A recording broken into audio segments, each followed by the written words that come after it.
Hey, Cody. Cody, did you have a bad night's sleep? You didn't sleep enough? Is that right? That lazy boy. Yes, he is a lazy boy. It is hi. Anyway, here's my beautiful wife, Susan. Happy anniversary, sweetie. Thank you. 42 years. Sorry, I've got you munching. Yeah, a little Eating bit. and putting on my boots. Yep, absolutely. And for our anniversary, I thought it would be fun to go ahead and take out a red-tailed hawk that we've rescued and release it back to the wild and have you do that. Okay. And so we're going to go do that, and then after the red-tailed hawk release, let's go to lunch. Our daughter Vicky wants to meet us for lunch, and then we'll spend the rest of the day, maybe do a little bit of photography, but just kind of hang out with each other. How does that sound? Sounds wonderful, babe. Okay. I look forward to being with you all day. Well, let's go get that one.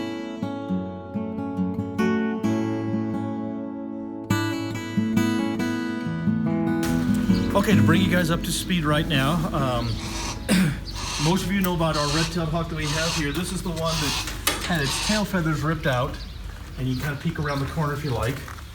And she's up there. And this is the one that had its tail feathers ripped out. Its tail's growing in nicely. It still has a couple of tail feathers to go and some primary feathers on its wings, but this red-tailed hawk will be released hopefully in the next month or two. Fantastic. So that one we're excited about. And then this is our newest red-tailed hawk that just came in. Hey, sweetie, we'll get you to you in a minute. This is our newest red-tailed hawk. And again, this one was hit by a car. It's up on its perch over here. It's hit by a car. The wing is quite sort of kind of holding it up, favoring one wing, but it's not broken. And so again, hopefully when this all heals up, this one will be returned to the wild, and hopefully the next month or two as well. And it's another little female red tail.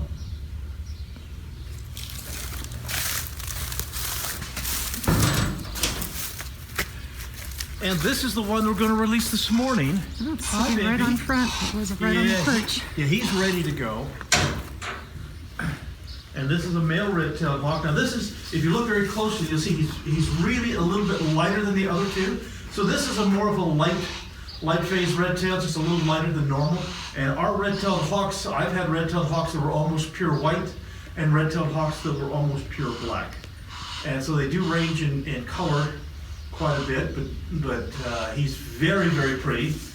And hit by a car, had a concussion, no real serious injuries, and he's been with us about a month, and he is ready and rare to go back to the wild. And so I can't think of a better thing to do on our anniversary than let's get another critter back in the sky where he belongs. So let me go ahead and come in here and grab him.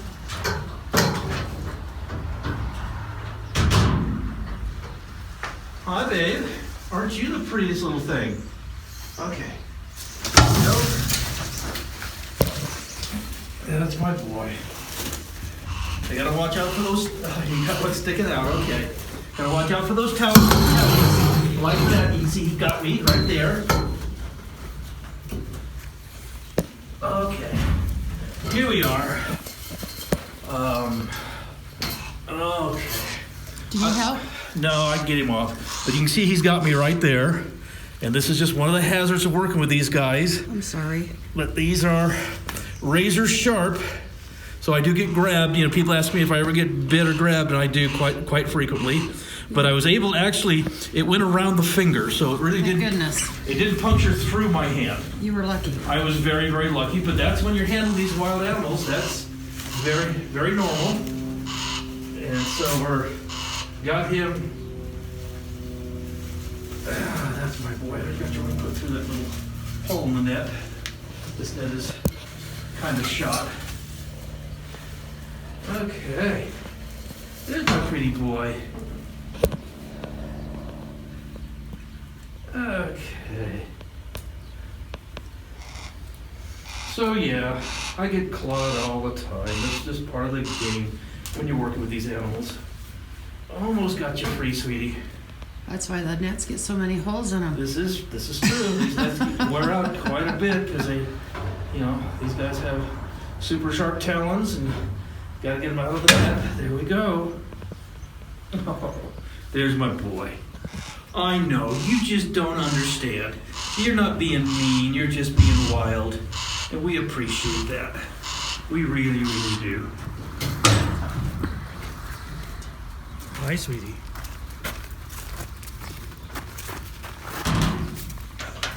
It's got a full crop. Got a full crop. Already gave him his breakfast this morning, so he's certainly ready and raring to go.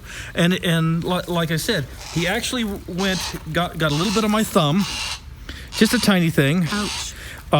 And then wrapped around my thumb and my first finger here with his talons, and so I've got little scratches from where he gripped me right here on the fingers. But that's okay. He wasn't being mean. He was being a good boy. He was just being wild. And this is what we try to get across to everyone. These are wild animals, and wild is wild. And if they ever act tame, they're sick and dying. And so you never want to approach a wild animal. They can be somewhat dangerous to work with, but he is absolutely beautiful. And look how light his tail is. This is the underside. It's really light. Underside of the tail. Here's the back of the tail. It's the typical cinnamon. Yep. And so this is a little bit lighter than normal, a little bit whiter on the breast than normal for our western red tails, but he is absolutely beautiful. And you're going to go back to the wild where you belong, kiddo. So come on, let's go get him put in a box. Okay, we're in our new Subaru Forester, and this is going to be the very first wildlife release in the new car. And I think we'll just go out to Rush Lake Ranch. This tells us when other vehicles are approaching from the side, so we don't back into somebody. So Rush Lake Ranch? Yeah, we'll go out to Rush Lake Ranch. The bald eagles are mostly gone now, so they won't be bothering anybody out there in those trees, and that'll be a good spot to release this red-tailed hawk. And we did want to get the red-tailed hawk back in the wild quickly, for the simple reason that he's an adult, and he needs to go find his mate and start to pair bond, and they'll be doing this by the 1st of March. They'll start their courtships, and so we want to get him out so that he can have that opportunity. I believe this is one that was found hit by a car in Cedar City. Yeah, I think south of Cedar City. Okay. If I remember correctly, it was just south of Cedar City. So this is very, very much its home range, and just going out here to the just out of town a bit. Yeah, just a few miles out of town, so that he has the opportunity to look around a little bit and acclimate himself. He's had a big breakfast, so he's nice and fat and looks really, really good. Good strong feet. I have evidence of that right there. It's bleeding. Oh, I always bleed. It's not a big deal. So good strong feet, sharp talons. Really good sign. I tell people all the time,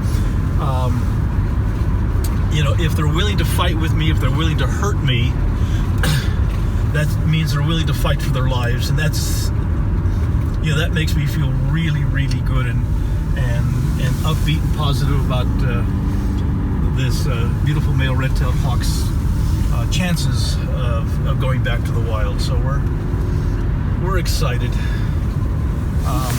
What a nice way to start our anniversary. This is our 42nd anniversary.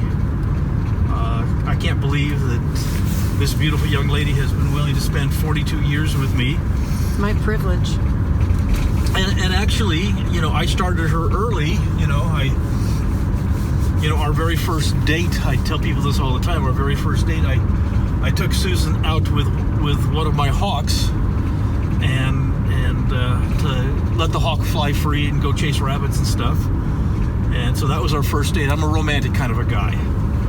And so we got the hawk out into the field and got the hawk out of its transport box and onto my glove, and then as Susan approached, my hawk turned around and faced her and growled at her violently, and then the hawk turned back around facing me, lifted his tail, and pooped on Susan. Hopefully I don't get pooped on today. So Susan was baptized into my world very, very early in our relationship, so, you know, she married me anyway, it's her fault. That's what I like to tell everybody. It's a little bit cold today. It's 30 degrees even on the thermometer here in the car, and a very light breeze, so this is not bad at all. And our red-tailed hawk, especially with a big meal, it's ready and raring to go back to the wild. In case you're curious about the truck ahead of us, that's a semi-truck that hauls pigs from the pig farm. It's about 30-40 miles north of us here. We have a big commercial pig farm, and so these stock trucks go up and down this road all the time. And that actually is one of our biggest concerns, is we get a lot of eagles on this road, and you know, where the red-tailed hawk is much smaller and more agile, and they still get hit by cars, and you know, an eagle doesn't stand a chance. If an eagle's down on the road eating roadkill, in fact, there's a red-tailed hawk right there on that power pole. I don't know, Susan, you can even see it, but it's just kind of right there. It's not zoomed in close enough to see. Yeah, that's a female red-tailed hawk. And like I said, it's courtship season is going to start very, very soon, and so we want to get him out just as quickly as we possibly can to give him that opportunity. So it's a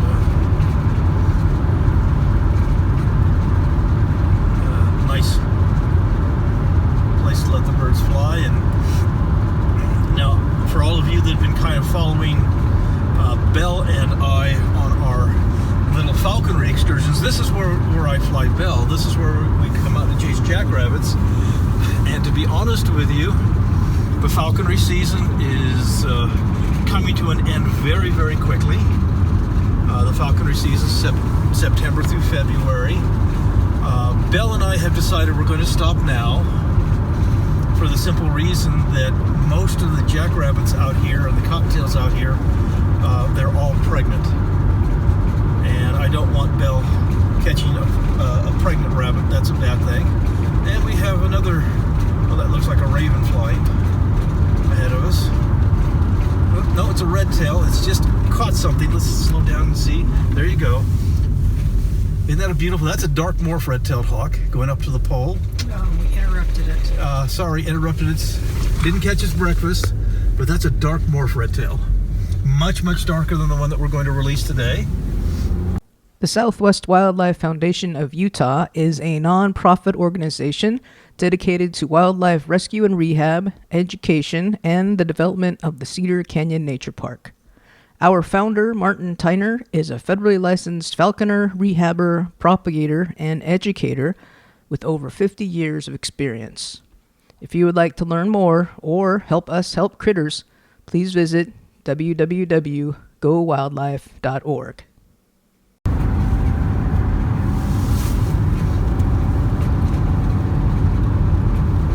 Now the thing with dark morphs, in fact, we have another red-tailed hawk up here. Like I said, they're starting to congregate, and they're going to start breeding here very, very soon. There's another red-tailed hawk up Try zooming it in without losing the picture this time. Yeah. That one doesn't look as dark. No, and that's a juvenile. Okay. That's that was last year's young. And we've got another red-tailed hawk on the power pole ahead of us as well. About every third pole now, huh? Yeah, there's a bunch of them in the area. And so we've seen typicals, we've seen juveniles, that's another juvenile, nice big female. We've seen dark morphs, all within about 3 miles. And so this is a great place to drive along and to do a little bit of bird watching. So this is wonderful, wonderful habitat for them.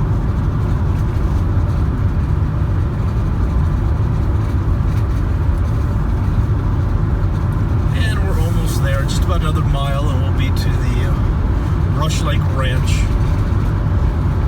Rush Lake Ranch is an old pioneer farm and stagecoach stop. And we'll tell you about it when we get there. It's an interesting historical site.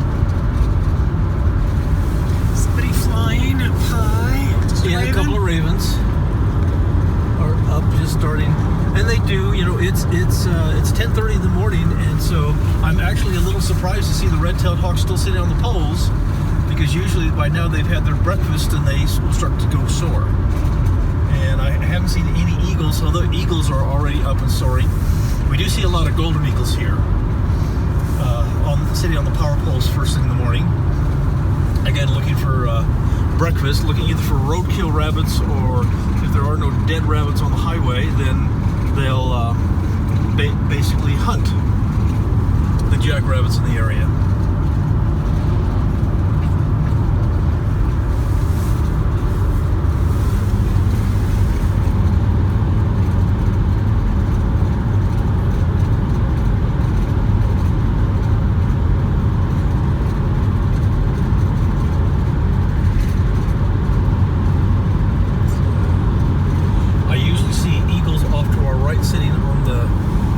Ledges up there on the lava flow, and I don't see any eagles, so they're probably all up soaring. They've already had their breakfast for the morning. And we've got a dead cow on the side of the road, and you know that's would be a horrible thing to hit. This Utah is an open range state, which means if you don't want an animal on your property, you have to fence them out. And so we do get a lot of cattle roaming out through here, and at nighttime, black cattle at nighttime is very hard to see, and so they do get hit by cars more frequently than you would like to think. And then the raptors take advantage and eat on carcasses, and then they get hit by cars. So this is the Rush Lake Ranch area. Turn around here and park.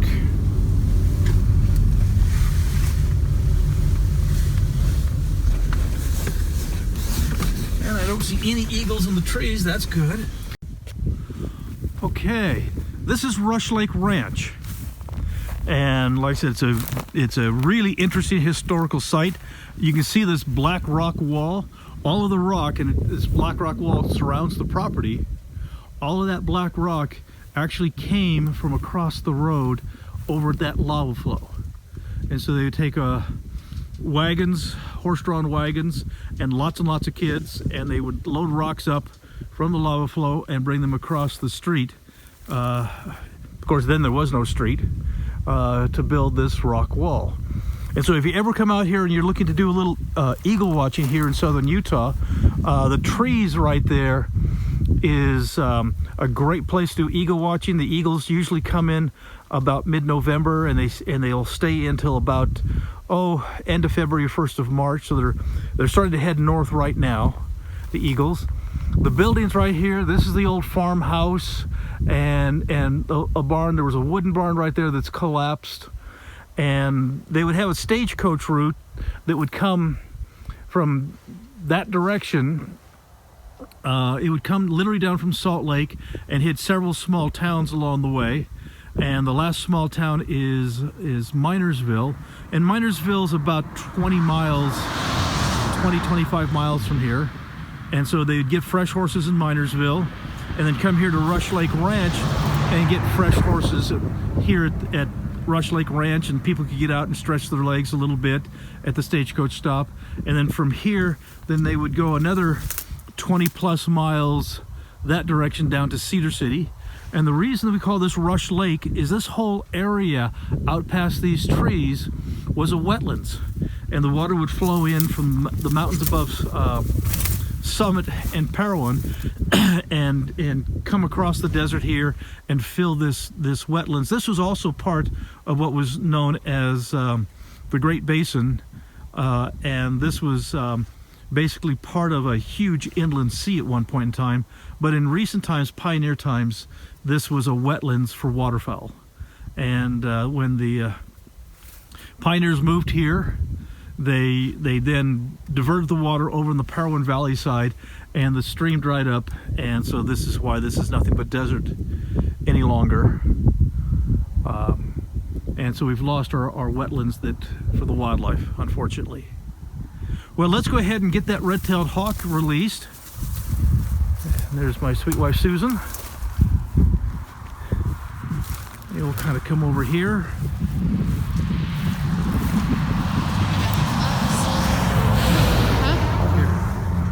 Take the camera. Okay. Come on around.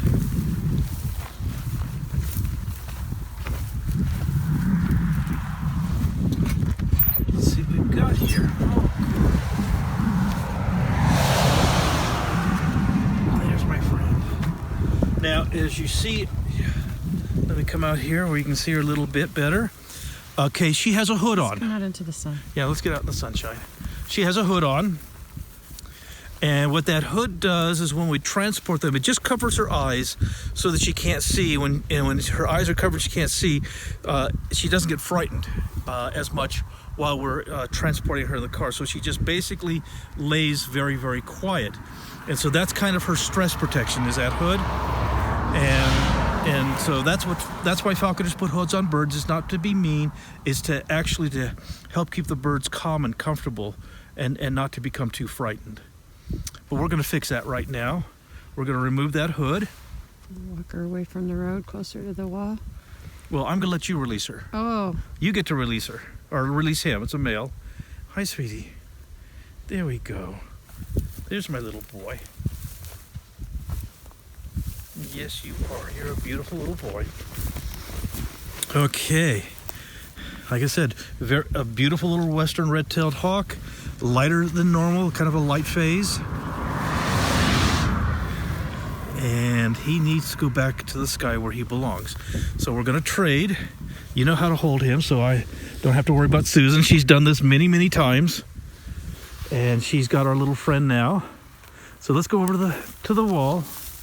He'll be happy to go. Yeah, he will be very, very happy to go. His heart is racing. I know. It's scary for these guys. Set him on a rock and then let him take off instead of throwing him? If that's what you want to do, go let it go right there. Ready? You need some help? Yep. Whoops. He just says, I'm going to stop and look around. Because I don't know what just happened. But I'm going to just stand here and look around and see where I'm at. You gonna take the camera? Sure, take the camera. Go see if you can get him to fly off. Yeah.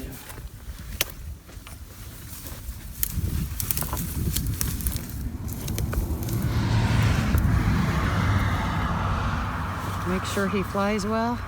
Yep. Hey, kiddo. What's going on here? Yeah, hello. Not bad.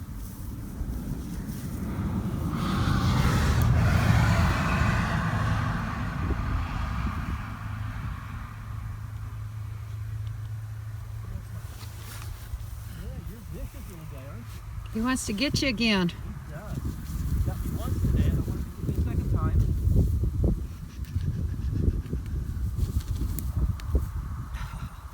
Okay, go on. There you go. You can fly. He can fly. He was just stressed. That's all. No, he can fly. He was flying in the chambers really, really well. So he was just stressed. I just want to make sure we got him away from the road far enough that wasn't going to be an issue.